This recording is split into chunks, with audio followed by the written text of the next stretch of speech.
Okay, good afternoon, ladies and gentlemen. Moving on to Uniform Circular Motion Lesson 1. I want to point out these are notes. Now, uniform circular motion, we will often refer to this as UCM. So anytime you see the abbreviation UCM, I'm talking uniform circular motion. Now, this is fairly important, and it's kind of complicated, so I need you guys to pay attention. Now, this unit deals with three ideas we've already spent some time considering: kinematics, dynamics, and gravity. Stuff moving, why stuff moves, and gravity.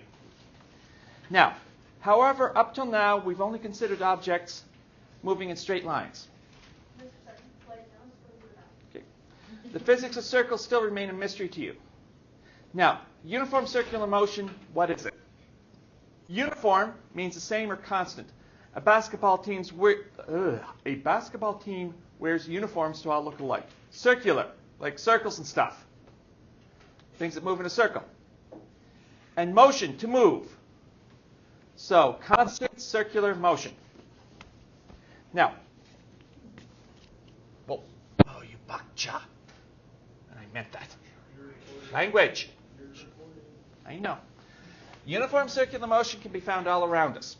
Tying a rope to, say, a hot pocket and swinging that hot pocket around a circle at a constant speed constitutes uniform circular motion. Shh. Mr. Sutton, I'll send it in again. Oh, God bless Maker Squish. That useless piece of... I don't care. I think everybody in the school knows what I think of Micro Squish. Now, shush. Shh. Live with it.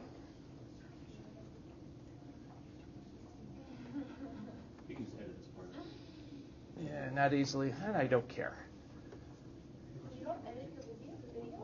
Well, I try to, but it's a pain in the bum.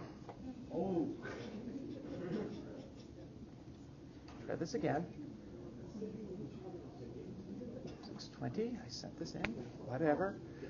God bless Micro Squish, you useless piece of crud. All right. Everybody's here. Save and go back. Whatever. Why, useless piece of... All right. Now, getting back to this. Uniform circular motion. Guys. Now. So, as I say, uniform circular motion can be found all around us. Tie a rope to, say, a hot pocket, and swing that hot pocket around in a circle at a constant speed constitutes uniform circular motion, or UCM. As long as the speed stays the same, the object is in uniform circular motion. Now note, I said speed. All right, don't work, you bakcha. This. There we go. Notice I said speed, not velocity. Right? So, let's draw the picture of this hot pocket on a string.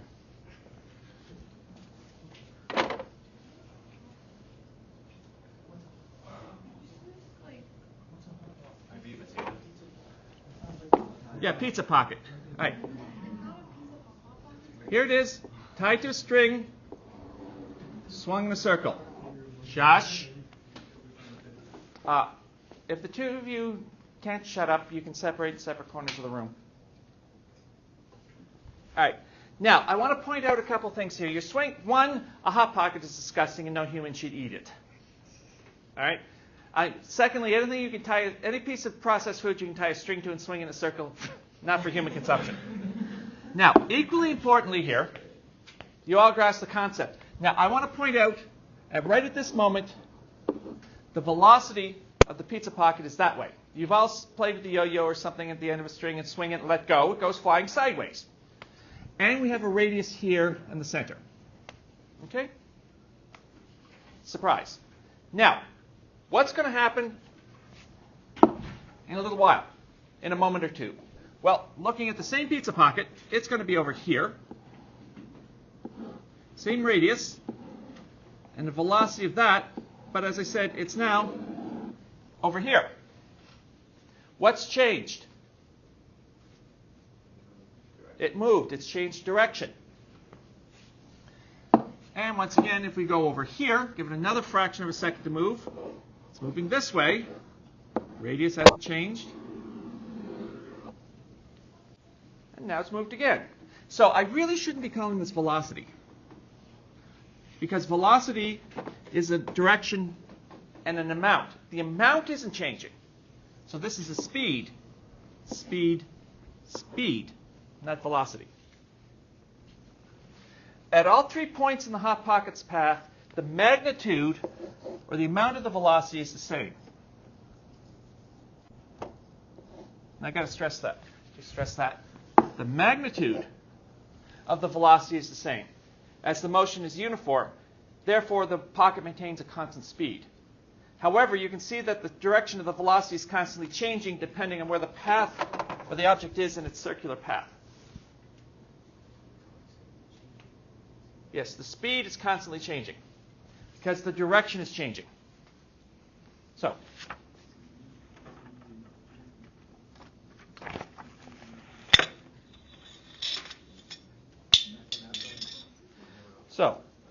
if I take, uh-oh, what? You're making a flail. I'm not making a flail.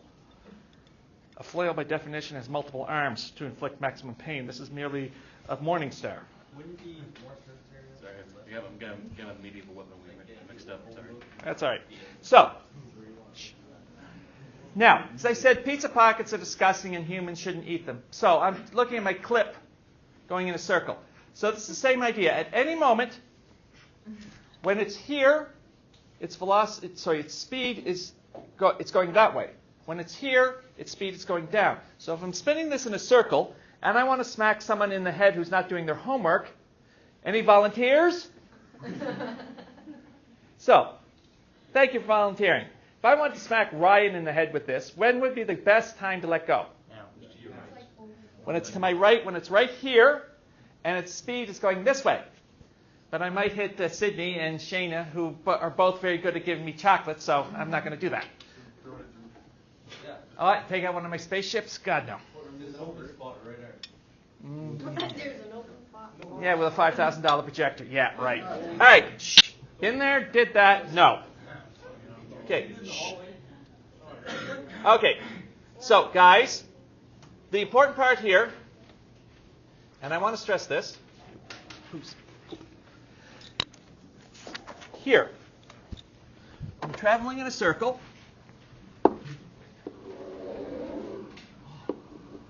You've got your radius, and your velocity, or your speed, is perpendicular.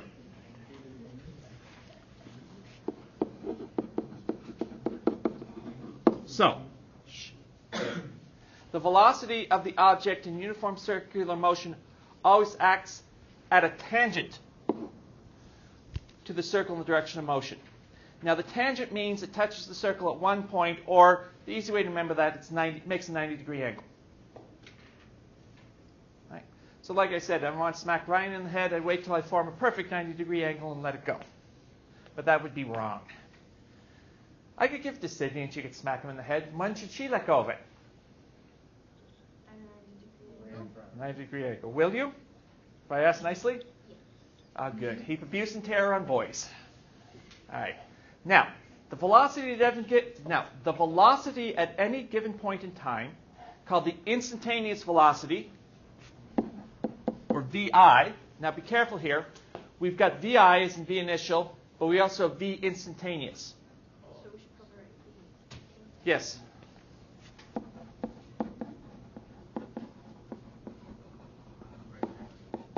That's why we abbreviate as VI. Now, the thing about uniform circular motion means you're always moving at the same speed. So I'm talking VI is not V initial, it's V instantaneous. What's the velocity at that moment? And I got to stress this. I will stress this again. Direction of the velocity. You speak English. Direction of velocity is perpendicular to the radius at a tangent to the circle. You have to remember that. Perpendicular to the radius. Okay? Now, so speed stays the same. but velocity is always changing. Ooh, what do I say about changing velocity? No. The speed is staying the same, but since the direction's changing, velocity by definition is changing. Changing velocity. Now what does changing velocity mean? Yes! Louder, woman. A changing can be represented by the Greek symbol delta. So we have a change in velocity, which is a change in displacement over time.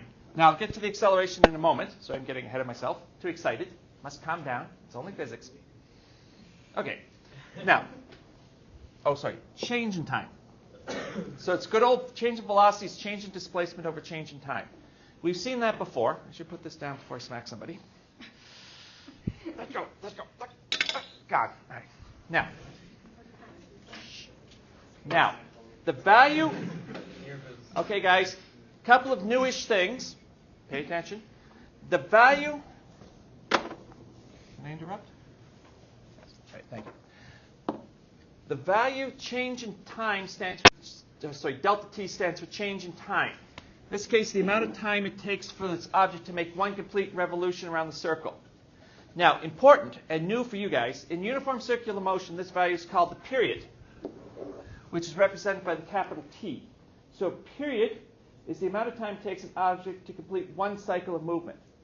So how long does it take the Earth to go around the Sun once? The Earth to go around the Sun. Okay. 365 days. What do we call that period? A year. So the period for the Earth to go around the Sun is 1 year. How long does it take? What's the period for the Earth to rotate around on its axis? A day, one day, or 24 hours, or 8,640 seconds, whatever. What's the period of the Moon going around the Earth? Close, 28 days. No, you guys wouldn't know about tides. Every 12 hours, the tide changes. Anyway, so getting back to this, if we want to calculate, the magnitude of velocity, I would write change in velocity is change in displacement over capital T period. All right? So it's not a big change. Yes? Should those have that? Louder? Should those have that? Should. Because it is a vector, but whatever. Now, Do you need the delta sign for that? no, because period is time it takes to make one revolution or one cycle. So it's not a change. It's like if we're dealing with a year. The Earth going around the Sun, that's a year. So it's not a change in a year, it's a total time of 1 year. So T is total time for one complete revolution. Now, but what about change in displacement? Now, what are we dealing with here? What's the shape? Circle. So this variable represents the distance the object goes through in its circular path. So this distance is the same as the circumference of the circle which the object traces out. Anybody remember what the formula for circumference is? R squared tells me area.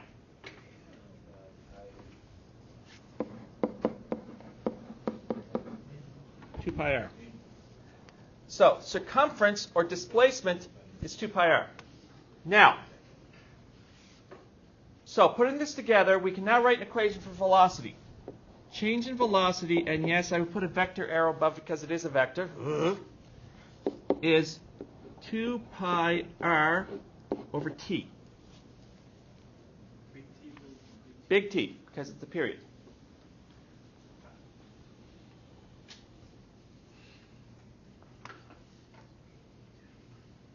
Now, got to stress this a little bit.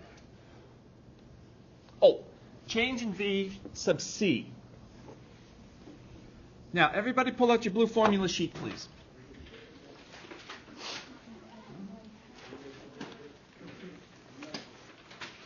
Yeah, that's it. So, looking at this here, where you go to waves and simple What the hell is this? Oh, they've changed. It's not here anymore. Dynamics. All right, so you're going to have to write this in. I don't see it, do you? That equation? Yeah. Isn't it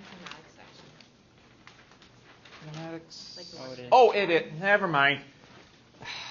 Stay young, alert, and awake, and able to read. Right there. You guys all see it? Everybody put your... Says it right there. Yes. It says in the kinematics. But that implies I can read. Now, Why is it BC? because it's circular motion. In circular motion, we're talking about period and radius. If we're going in a straight line, we're not going in a circle and we have no radius. It'd be straight distance, or displacement, I mean. So change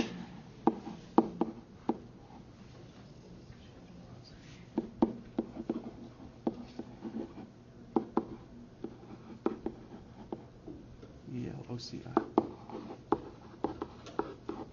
So centripetal velocity, or V,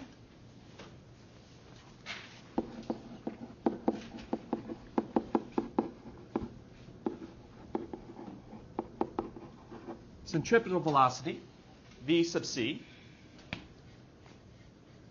Then, of course, we also have our radius in meters and period, time, usually seconds. Oh, sorry, would have to be seconds for meters per second.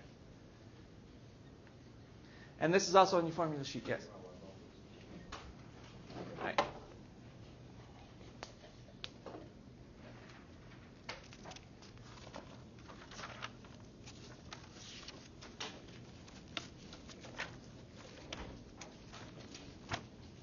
Okay, so this being physics, of course, we have questions. Mathy questions. Sorry, going too fast? Mathy physicsy. Would you like a spoon to empty the last little bit out? No. With the cap off. If you want, I can get you a pair of scissors so you can cut it open and lick it. Just stop that. All right. Now. Okay, so velocity centripetal. Okay, so if the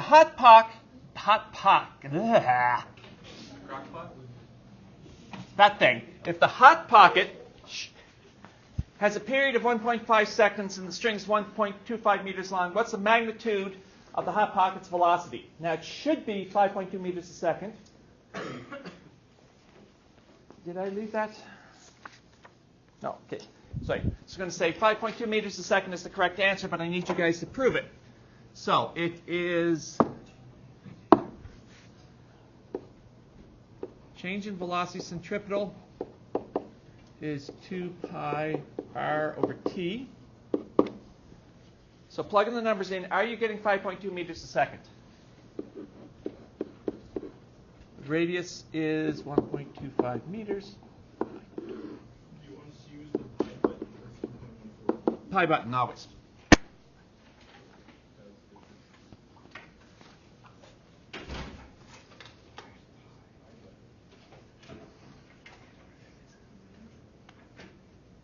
So plug the numbers in. Are you guys getting 5.2 meters a second? Yeah. Well, one person is. Do we believe him? Yes, sir. I suppose. Okay, so notice I'm saying magnitude. But I'm not asking for direction yet. That comes in later. Dude, seriously, eat it or throw it away. Finish it or throw it away. If I hear that one more time, I'm going to be unhappy. Now, a jet flies at a height of 10,000 meters above the surface of the Earth in a circular path around the planet. The velocity of the jet is 150 meters a second. How long does it take the jet to go around the world? Now, yes? Okay. Now, thank you. So a jet flies at a height of 10,000 meters above the surface of the Earth. Okay, now, first thing you guys have to do is draw a picture. I forgot to draw a picture in example 1 because I'm getting lazy. Now, you guys have to draw a picture here so you catch the evil trick. Yes? Yes?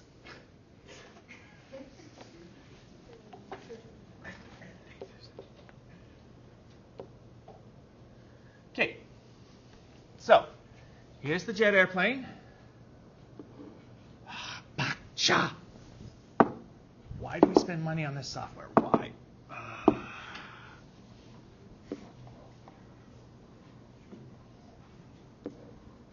So here's the jet airplane flying around the Earth.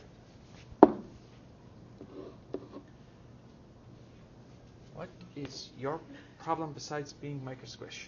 What are you doing? Stop it.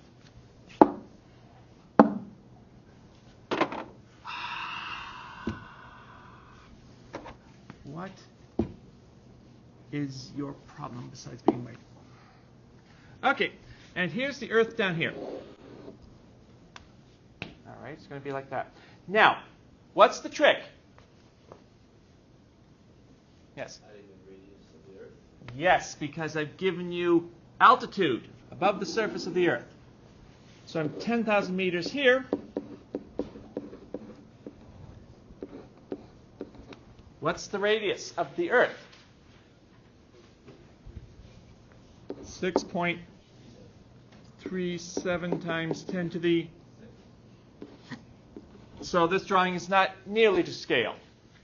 But it shows you nicely. I didn't include the radius of the Earth. I gave you an altitude. Standard trick. And we're So, louder? You don't need to worry about going. No. When you're dealing with 6,000 kilometers, this much distance in the middle of the airplane is nothing. So you just got to go. Why do we spend money on this software? Why? Okay. Now, what's the formula?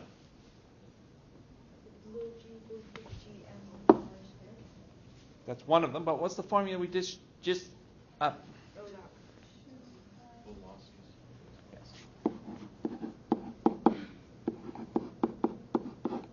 Okay, you guys plug numbers into this while I try to figure out why Mr. Computer's being a complete idiot again. Okay. You poopy head.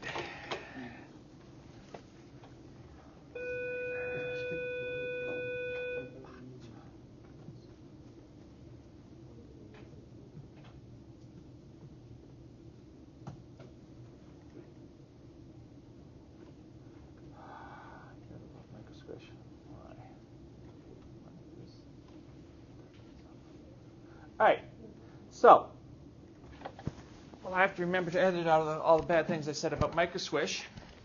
Can somebody tell me what the answer is here?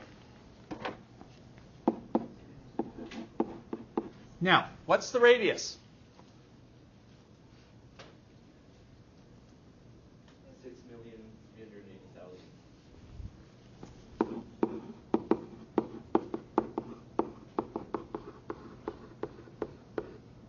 10,000. One too many zeros.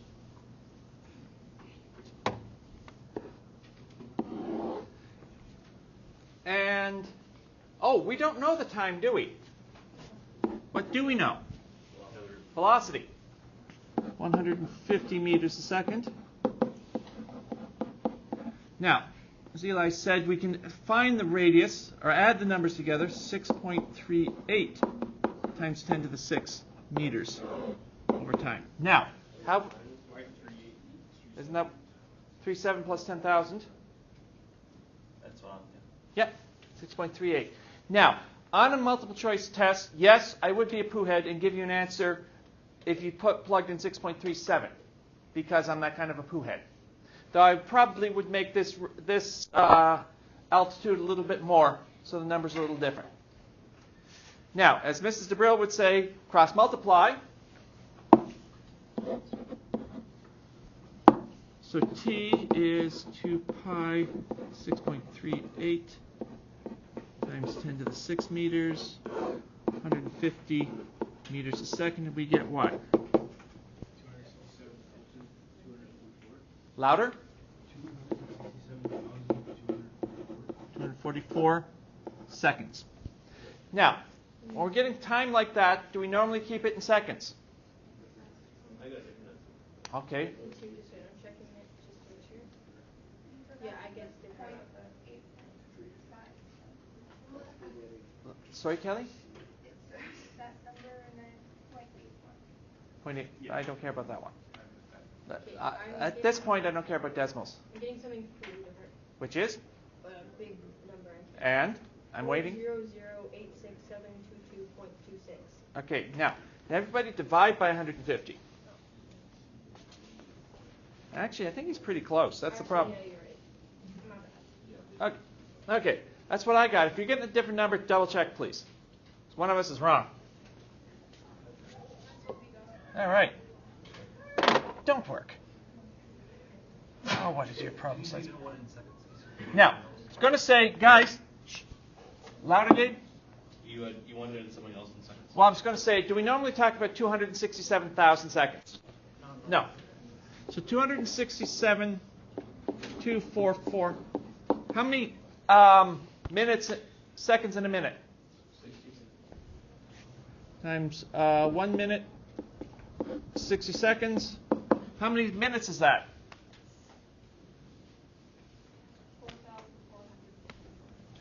4,454 minutes. Okay, that's still kind of a big number. Let's put it to hours. 4,454 minutes. 1 hour, 60 seconds is 74. That's a reasonable number. Now, if you wanted to, we could convert that to days. How many days is that? 3.1. I'm running out of space, but that's 3.1 days. Notice we don't normally talk about days as a decimal. So leaving it at 74 hours is probably better, but whatever. Ma'am. In real life, would you have to take into consideration the rotation of the Earth? Yes. But I wouldn't worry about that. I'd say maybe do a polar one, so you don't worry about the rotation. Anyway, now, here, example 3. Now, careful guys, because this is one of my favorite tricks. This is example 3. So does that have anything to do with example 2? No. What is the new velocity if you double the radius and triple the time? So I'm going, what's the original velocity? Do we know? No. What do we call a number we don't know? We can call it x. But in this case, maybe we could call it v. So all of a sudden, I'm not giving you radius or velocity. It's a proportionality question. All right, don't worry. God help us. Spend some money on some decent software. Now,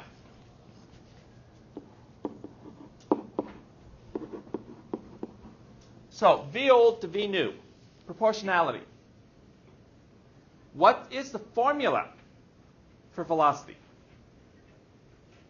2 pi r over t. What are we doing to the radius?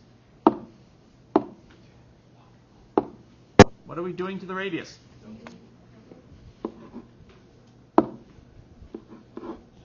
And what are we doing to the velocity? Or the time, I'm sorry. The period. Tripling.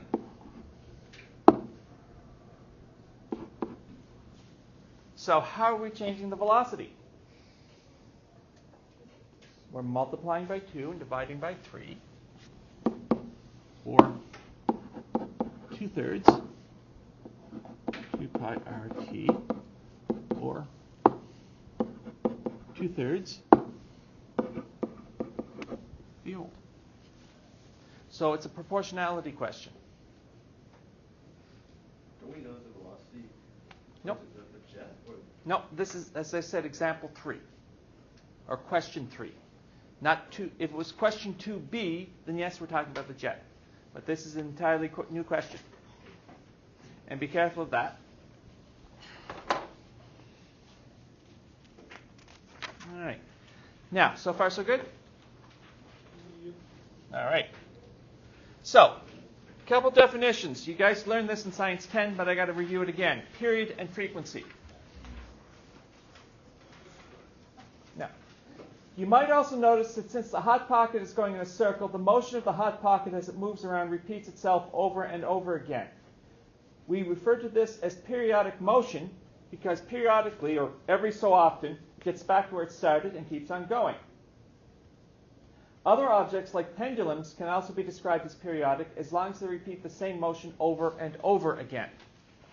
So, the Earth going around the sun every year, that's periodic. That's kind of a long time to wait. The Earth rotating on its axis once a day. That's kind of long to wait. You're too far from the ocean for me to talk about the tides, but that's every 12 hours, and for you teenagers, that's way too freaking long. So let's look at this going in a circle. Every once in a while, or periodically, it gets back to the same spot. So let's arbitrarily talk about the top part here. Every once in a while, it gets there, like every second or so. That's short enough I can keep you for an attention span. Now, we call the amount of time it takes for the object to go through one revolution or cycle. I will use both words, know what they both mean. The period, with the units seconds per cycle. Now, we usually say the unit for period is just seconds. So how many seconds for this to make one complete rotation? About a second. Now, this means we are essentially measuring a time, which we show by choosing capital T as the symbol for the period in formulas. Just remember that the period is a special measurement of time, the amount of time to complete one full revolution or cycle. How often something happens. Yes, like I go on vacation every 6 months, or somebody goes to Hawaii every year. No, sorry. I'm not going to tease you about that, as long as you brought me souvenirs. Now, you have to recall period and frequency are inverses of each other, so the units are inverses. T period is seconds. Time takes to go through one revolution. Number of seconds per cycle. Frequency, hertz, is how often something repeats itself, cycles per second. So you may have heard of this hertz. If you look at your radio, the old ones, megahertz, gigahertz, kilohertz. Yeah, hurts my brain too. Now, you'll notice that in the metric system, we usually say the unit for frequency is simply hertz, Hz, which is the same as saying cycles per second. Now, it's common to hear measurements of frequency in non-metric units such as revolutions per minute or RPM. Most of you guys know what the RPM of your truck is because you know where the red line is. And that funny whooshing sound you make blowing through the red line. I don't want to know. Now, you have to be able to convert these measurements into hertz before using them in questions. Since hertz is cycles per second and RPM is cycles per 60 seconds, RPM to hertz I just divide by 60. Okay. That's probably doing horrible things to the microphone. Maybe I should stop that. Somebody's going to miss the class. Somebody's eventually going to watch the video and go, All right, now, because we want to know how many revolutions are in just 1 second, not all 60 of them. Okay, so example 4, you're thinking of buying a new computer where the hard drive spins at 7,200 RPM. Determine its frequency in metric units. So 7,200 RPM. Frequency.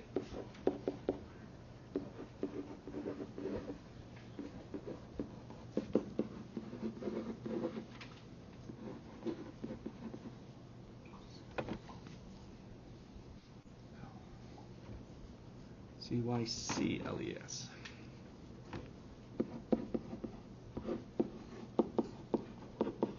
So, RPM is cycles per minute. Minutes and seconds, how are they different? Or how are they the same? Their time. How are they different? 1 minute is 60 seconds. So, if I rewrite this,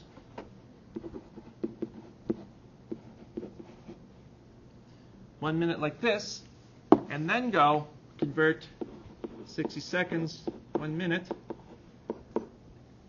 What's 7,200 divided by 60? 120. Sorry? 120. I hope so. 120 hertz. So it's 120 cycles per second. Now, as I mentioned earlier,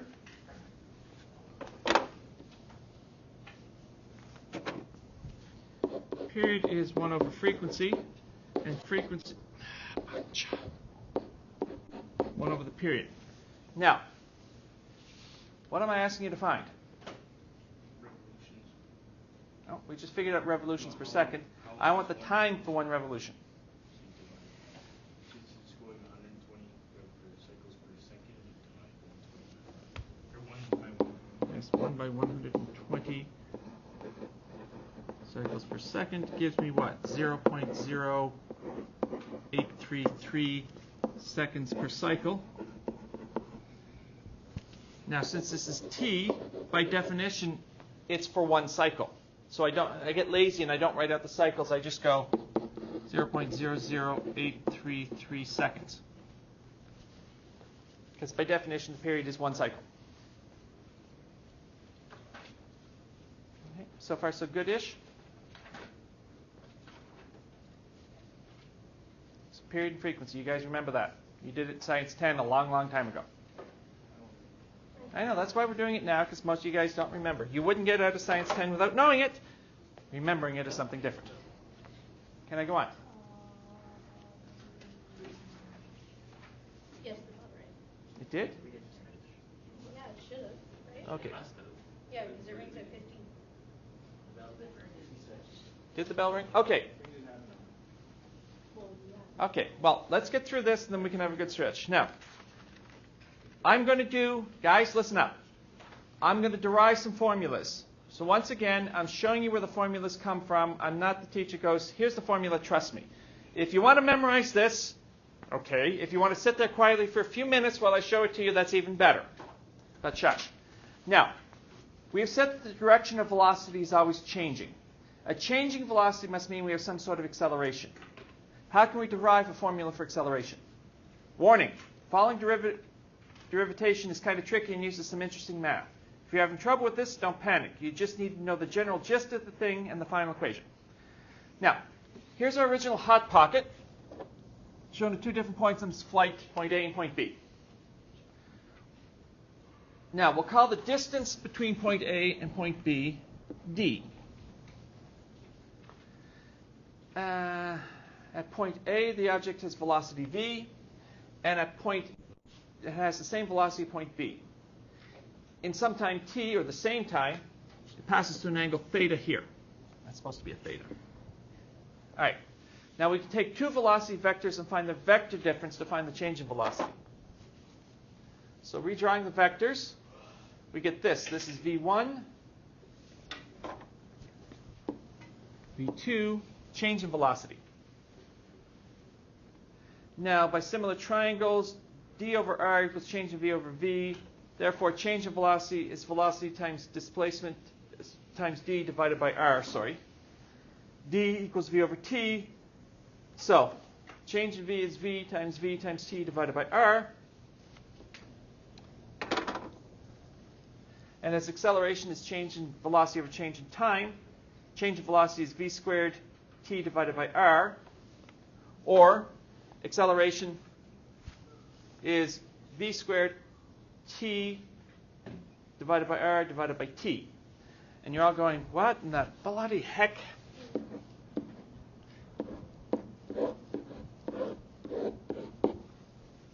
So we got this formula. Like I said, this is where it comes from. No, I don't expect you to memorize it. What happens here? What can we do? Cancel out t, so we're down to v squared over r. Or right here. Acceleration of an object in uniform circular motion is v squared divided by r, and this is supposed to be a sub c, centripetal acceleration. So the centripetal acceleration of an object is equal to its velocity squared divided by the radius. All right? Now, the only thing I need you to know is this highlighted formula in green. That's why I kind of blew through this quickly. Find it on your blue formula sheet, please. Put your finger on it. Good man. It sounded a little forceful. Thank you. Is it supposed to be, it's also equal with 4 pi square r? Yeah, I'll derive that later. Okay. All right. And yes, before somebody points it out, this is supposed to be a vector. I just forgot to put in the arrows. Whatever. And as Gabe pointed out, there's a different version for that formula. We'll derive that later. So this is the second new formula you have to use. Acceleration is velocity squared divided by radius. Okay? Now, where did the word centripetal come from? It was actually coined by our pal Newton, Sir Isaac, when he worked out physics of circular motion hundreds of years ago. He had to invent calculus to figure this one out. Anyway. All of this is just based on the fact that he was like a lunatic or something? So like We prefer the term really rather bright. Maybe.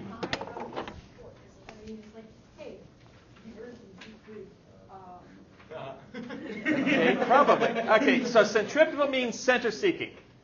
He called it centripetal acceleration because in uniform circular motion, the acceleration always points to the center of the circle. Now this is important, guys. So if you've got anything going in a circle, you've got your radius, you've got your velocity, you've got your direction of motion, and you've got your centripetal acceleration directed in.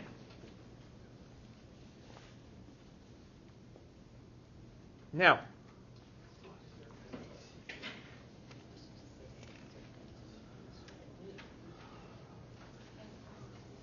one thing we haven't talked about yet, that hot pocket or clip or whatever has a mass. So if we have a mass and acceleration, what do we have? A force. So we will have a force centripetal acting inwards also. I'll prove that later. But I just want you to realize everything's either going to the circle or perpendicular. Know which is which, please. Now, for example, Eric's car takes a curve of radius 15 meters at 45 kilometers an hour. What's Eric's acceleration? Now, what's the formula for acceleration?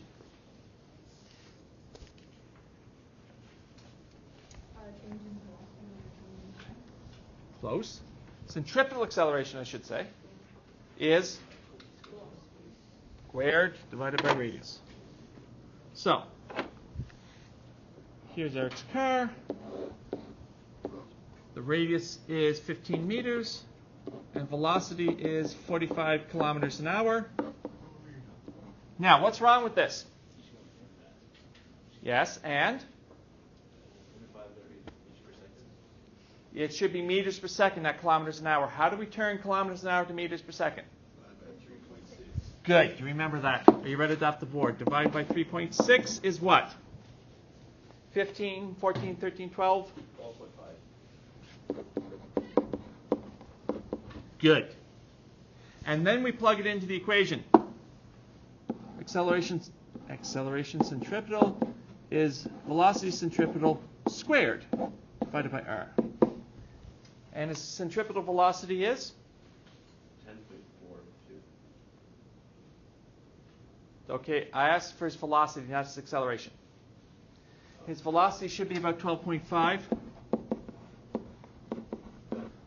squared divided by the radius of 15 meters. When I did it, I got 10.9. Am I correct? Because I don't trust myself. You got 10. Okay, that sucks. Yeah, 10.4. Okay, 10.4. I can live with that.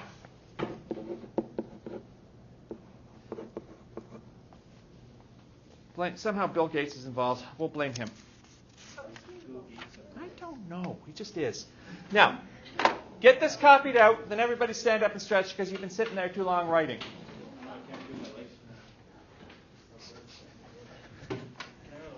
Quickly.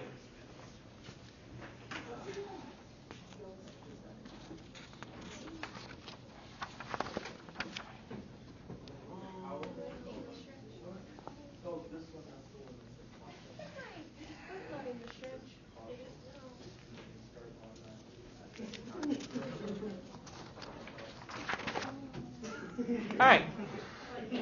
Shh. Remember, guys, I said Friday we should be a short class. We should have time to work on the catapult. So bring your stuff in. All right.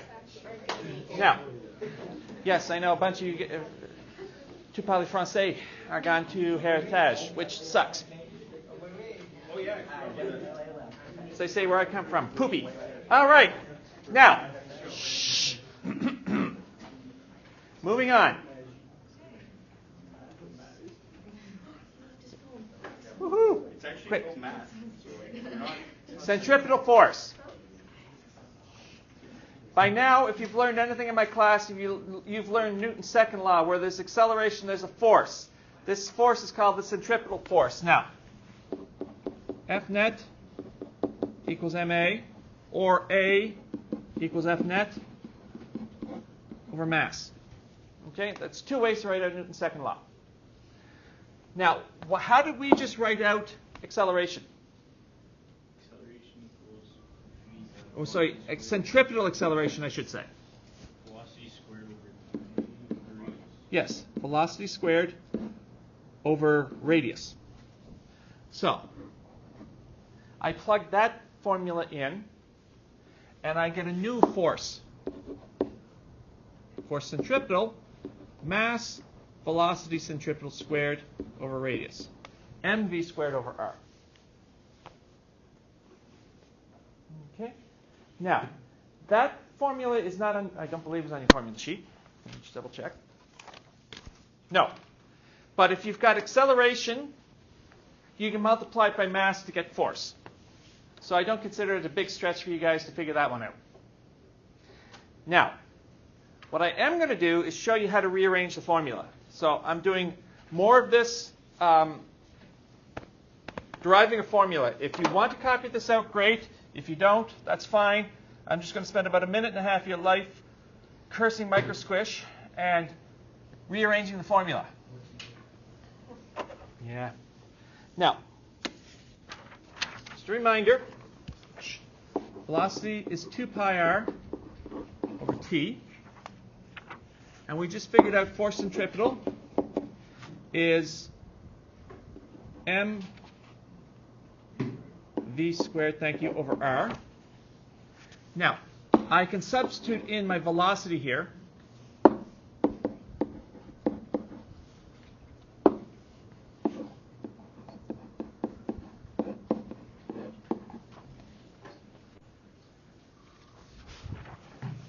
So,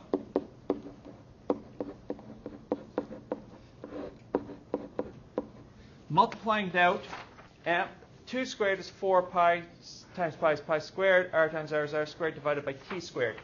And canceling crap out, I get 4 pi m r over t squared. So is that our formula? That's one of them. Usually force centripetal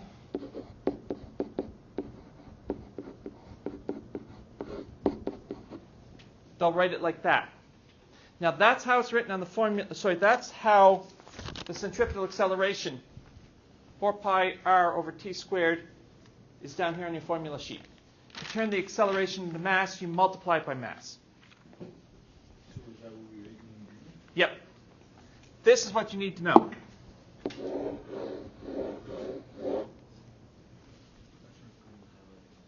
You're right. Well-meaning, but kind of oopsie. Better? All right. Do we write that on our formula sheet? You can if you want, but as I said before, centripetal acceleration, 4 pi r over t squared is right there. To turn that into mass, you multiply by, turn that into force, you multiply by mass. If you want to write that in your formula sheet, I'm fine with that. If you can figure it out, I'm fine with that also. But this is the only part you really need to remember. m 4 pi r over t squared. And notice here, no velocity, no acceleration. All you need is the radius and the time. And the radius and the time are easy to measure. Velocity and acceleration are a pain in the bum. Louder? Isn't it period, not time? Yes, the period. Time for 1 revolution. So, thank you. I should clarify myself. Here you need the radius and the period, both of which are quite easy to measure. Usually velocity and acceleration is a pain in the bum. This is so much easier to measure. And we'll be doing it tomorrow in the lab. Yes? In the red part, when you squared the Yep. 4 or the t, would you also square the pi? Oh, you're right. Thank you. 4 pi squared. Thank you. Glad one of us can read.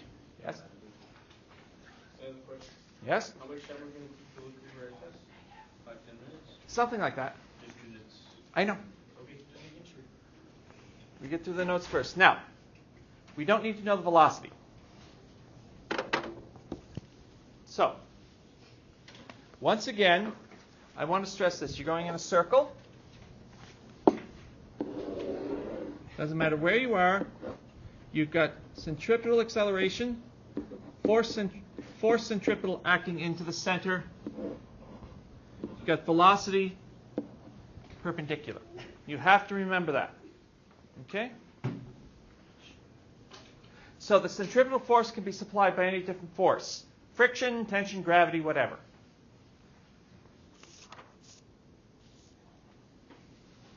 Okay. Got to know this, the direction. Okay. May I continue?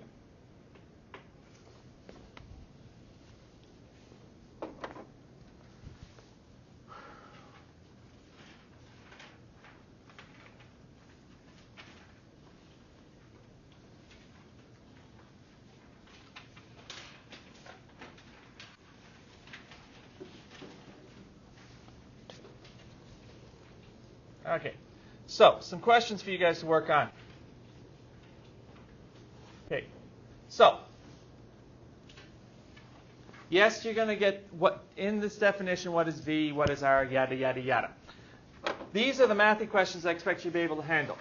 So a tire balancing machine spins a tire horizontally at a speed of 830 RPM. If the tire has a diameter of 0.58 meters, what is the speed that a point on the outer edge of the tire moving at in meters per second? I used to use this. There was a stone wedged in the outer rim. How fast was it moving? Yes. Happens to be 25 meters a second. Notice it's not on yours. You have to be able to prove it's 25 meters a second. Yes? Can you use that last formula that we made? You could. Now, what am I asking you to find? Speed. Now, we've done a bunch of formulas. It started off, velocity is 2 pi r over t. Okay? So that was the very first formula we did. And I think that's the one that might work here. Now, what else did I tell you? Or what information did I give you? RPM. RPM. So, 830 RPM. Oh, I'm sorry. I should be drawing a picture of this. Here's the tire. Here's it spinning. I want to figure out the velocity. So 830 RPM. Frequency, revolutions per minute. So, what's the trick here? Yes, because my units are revolutions per minute. I want revolutions per second, so I divide by 60, or 1 minute is 60 seconds. And what do I get for frequency? 13.83 repeating. Okay, one more time. 13. 8, and then the 3 is repeated. Okay, hertz. So that's my frequency. Incorrect units. Now, do I have a formula here that includes frequency? Yes. Time, or period, is 1 over frequency.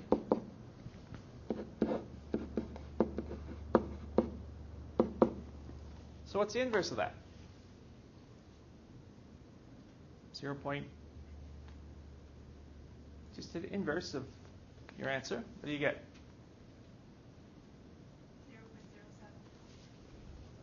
0.07. What comes after the 7? 2. And after the 2? 2. Okay, 0.07 seconds, 722 seconds to rotate once, which is why you don't put your hand near it. And you are supposed to have that shield on it in case there is a stone on it that comes off. But those guys at Fountain Tires, did they take the shield off? Taz Tire, do they have the shield on the tire balancing machine? You don't have one. Mm-hmm. You don't have a shield, or you don't have a tire balancing machine? Okay, so if that rock was on there, came off at 25 meters a second, and you stopped it with your face, would that hurt, yes or no? Yes. Okay, now, you've got R. Okay, what's your radius? 0.29. So, can you plug the numbers in and tell me what the velocity actually is? Sorry? velocity is 2 pi rt, 2 pi 0.29 meters. How do you know the radius is? Diameter is 0.58 meters. Radius of, Oh, it's half the diameter. yes. Alright, yep. Once again, there's nothing particularly difficult here, just lots of little steps, and you got to read the damn thing carefully. Because on a multiple choice test, if you left this as 830 hertz, that would be one of the distracting answers. If you didn't change the diameter to the radius, that would be another distracting answer. And I would do that. So you're getting 25.2. Which is why I believe you're supposed to have a shield on those. Yes? I don't get the first step you did. 830 revolutions per minute? I understand the conversion part, but where do you get that formula? Okay, how many seconds in a minute? So if you've got 1 minute, that's 60 seconds. So divide by 60 and you turn minutes into seconds. All I'm doing is converting minutes here to seconds. So Hertz is cycles per second. And revolutions per minute is number of revolutions in a minute. I want revolutions per second. All this is set up on the SI system, seconds and meters. Don't you want it, how long does it take for one revolution? Well, that's the period, yes, 0.0722 seconds. How many times, if it takes, the other way to do it, it rotates 830 times in a minute. So how many seconds is one rotation? 0.0722 seconds. That's what I'm aiming for. And usually figuring out the frequency is the easiest way to do it. Now, see how that goes? I agree. Almost done. Relax. Now, the bobsled track in Cowtown has two turns, radii 33 meters and 24 meters. You don't? I edited that out? Why would I edit that out? Maybe someone got offended. I offended somebody from Calgary? I don't know. Woohoo! I mean, oh dear. That's not good. That's not good. Okay, so if the winning team, Jamaica, You still have that part. good. Cool Runnings, the Jamaican bobsled team. Anyway, went through the turns at a speed of 34 meters a second. What acceleration did the teams experience in each turn? Okay, so gentlemen, I want you to calculate the acceleration of the bobsled team as they went through the 33-meter radius turns. Ladies, I'd like you to calculate the acceleration through the 24-meter turns. Either way, what's the formula you end up using?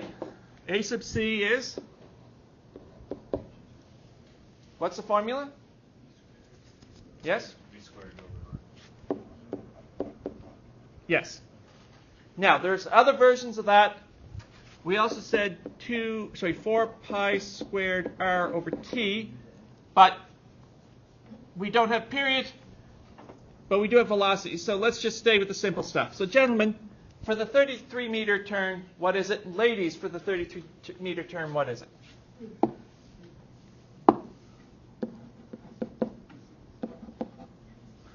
Yeah, we're doing the 24 one, right? Yes.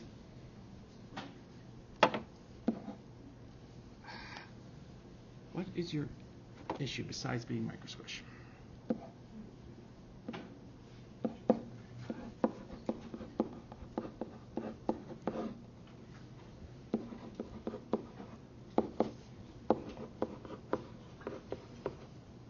I'm hoping, ladies, yours is 24 meters per second squared. Gentlemen, what are you getting for an answer? 35. Wait, why? Oh, you meant. Oh, sorry, they're going to turns at 30. I'm sorry, my apologies, I can't read. Sorry, it's 34 meters a second. Oh, dear. Okay, so it's 34 squared. My apologies, I can't read my own writing. Can't read my own printing. That's normal. So, gentlemen, someone tell me what you guys are getting for your centripetal acceleration. 35 meters per second squared. Ladies, what are you getting? 48.1. 48.1. Uh-oh. I got 48. I got 48. Okay, 34 squared divided by 24 is 48 point what? 1/6 would round off to 16 is closer to 20 than 10. Now,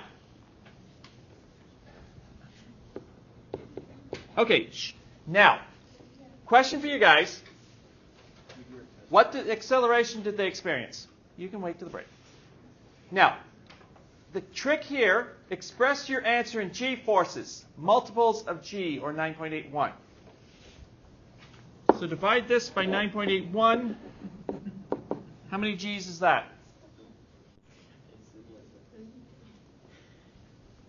And divide that by 9.81.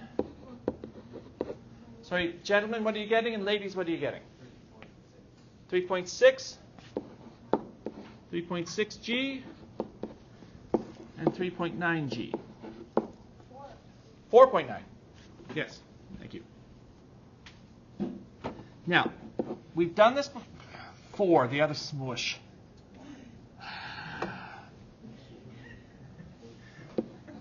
Okay.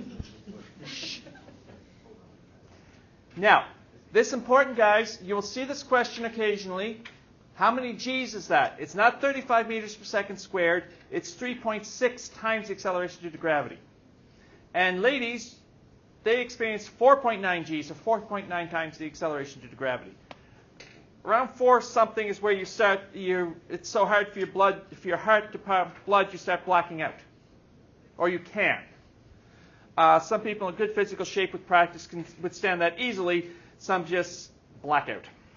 Okay? All right. Now, you bacha. And I meant that. 4.9, yeah, okay. Okay, I guarantee this is going to be on your test. Shh. Okay, guys? You can stop now. Splitting it. We're almost there. Hold it together. Now, what is V maximum in dry weather and V maximum in wet weather? Now, what information am I giving here? Determine the maximum velocity a car can turn a corner if radius 50 meters in dry weather. Mu is 0.9. Now, if I go mu 0.9, what's the first thing that pops into your head? Mu is friction. So force friction. So think about this for a sec. How can a car turn the corner? Because the tires are gripping on the road. What happens when it doesn't grip on the road? It goes straight through the curve. And then what happens? You end up in the ditch or in front of an oncoming vehicle. So the force of friction is giving you the force for the centripetal turn. Or force friction equals force centripetal. What's the formula for force of friction? Mu force normal. What's the formula for force normal? mg. So this is mu mg. What's the formula for centripetal force? Neither can I, so look it up. Flip back 2 pages. It was mv squared over r. Now, can we simplify this mess? Yes. So all of a sudden, it doesn't matter the mass of your vehicle.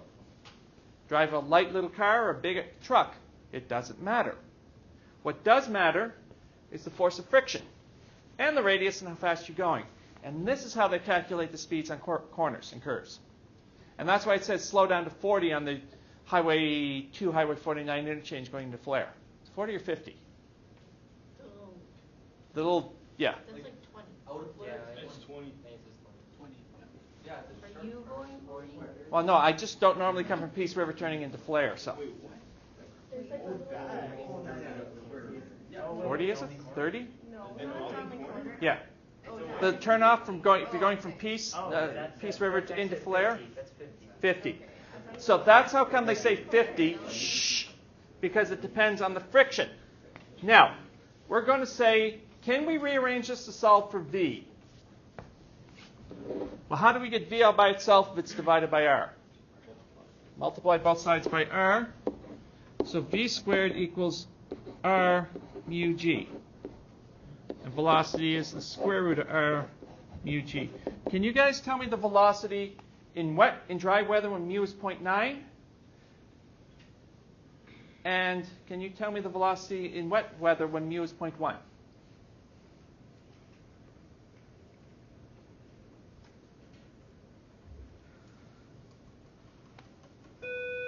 And we'll finish this tomorrow.